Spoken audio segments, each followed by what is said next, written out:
Hi CFE. I actually didn't forget to record or post this video last week. I recorded a couple different versions. I was pretty tired last week coming off my camping trip, rightfully so. I recorded a couple different versions. I made lots of mistakes. On the final version that I was somewhat satisfied with, after I had posted, I actually posted one of the ones that was rife with mistakes. I reviewed the one that I thought was going to be acceptable. The content was subpar for what I feel like you as our community deserves. So I'm re-recording the closing chapter of our CrossFit pyramid. We're landing on sport. Quick review. Last week we talked about weightlifting and throws. This is the intensity component to our continuum of mechanics, consistency, intensity. We measure intensity in 4 different domains: load, speed, fatigue, and complexity. Intensity allows us to progressively overload certain exercises, certain movements, and continue to challenge our ability to develop. We get to a point with air squats where you can do your air squat as well as you can, mechanics, for as much volume as possible, consistency, but you will reach diminishing returns. We need to begin to overload that exercise to continue to see changes in results. Now, at the top of our pyramid, we land on sport. What is sport? How do we define it? Kind of like broadly, I would say it's your outcome. Whatever your goal is with training, when people join CrossFit Vernon or when we do goal setting sessions with you, we always ask, what is your goal? And a lot of people, it's like, I want to look better. I want to feel better. These kind of non-specific broader goals.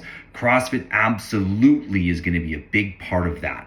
But in the context of the way that this pyramid was structured, we're talking specifically about sport, something that you would do. So it doesn't have to be a competitive sport. It can be a recreational sport, or it can be just a recreational activity, but it's something that we're doing.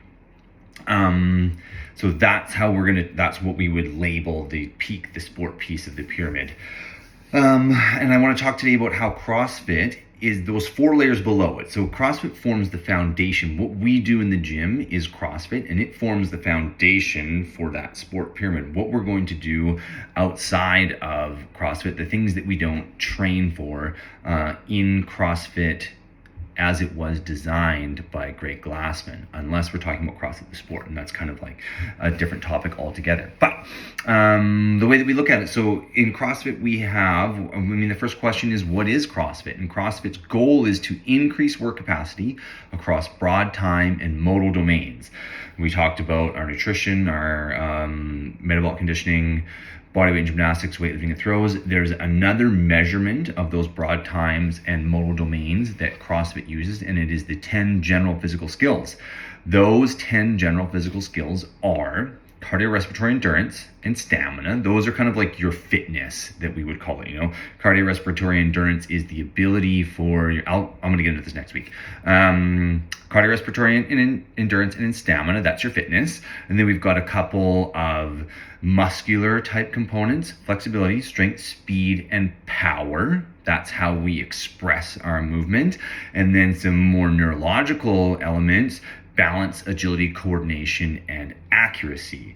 And all of those pieces, if you were to ask any athlete, do these seem valuable to you in some degree or another? Yes, they would. And we're training all of those components in the gym, but we're training them non-specifically. We're not training them in the context of our sport. So let's use something like a mountain bike athlete.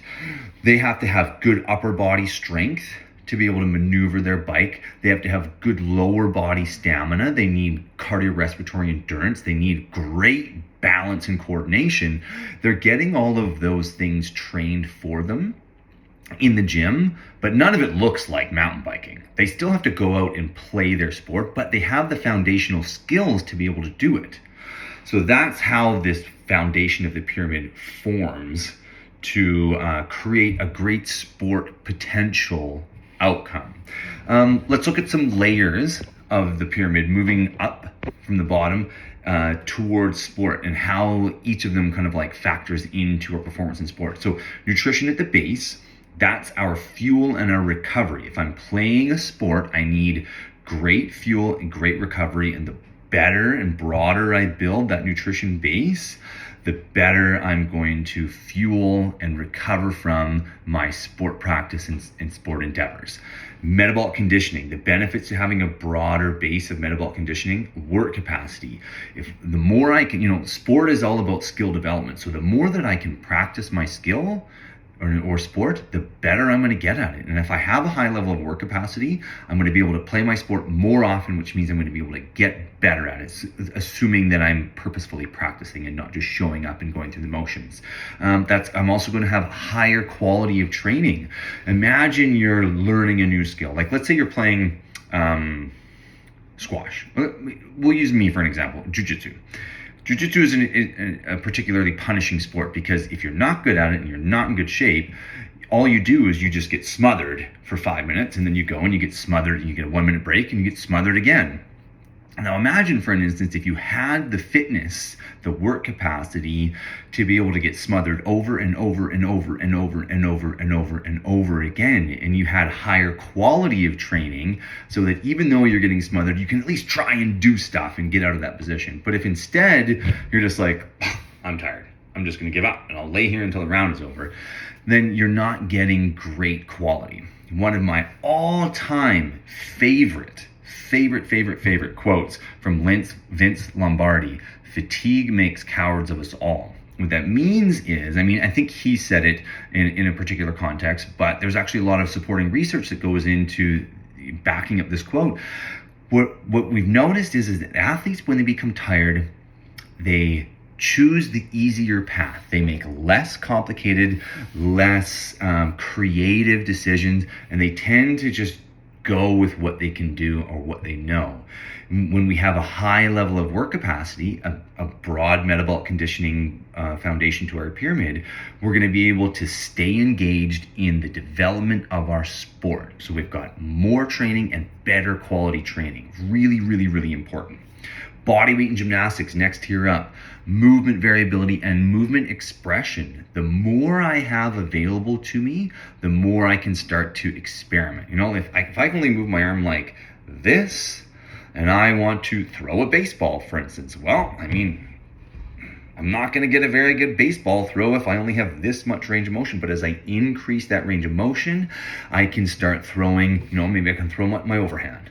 And then as I get stronger in this range of motion, I can throw a sidearm or another. I have all of this movement variability and ability to express creativity within movement. And that is what really separates elite athletes apart from kind of more novice or even advanced athletes, is the ability to get creative with their movements. Weightlifting and throws.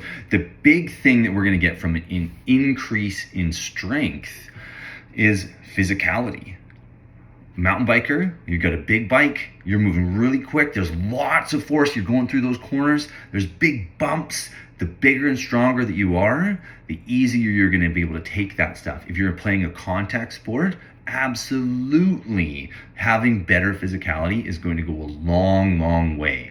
Being stronger is going to make you more resistant to fatigue. Imagine you're bowling, we got some people bowling right now.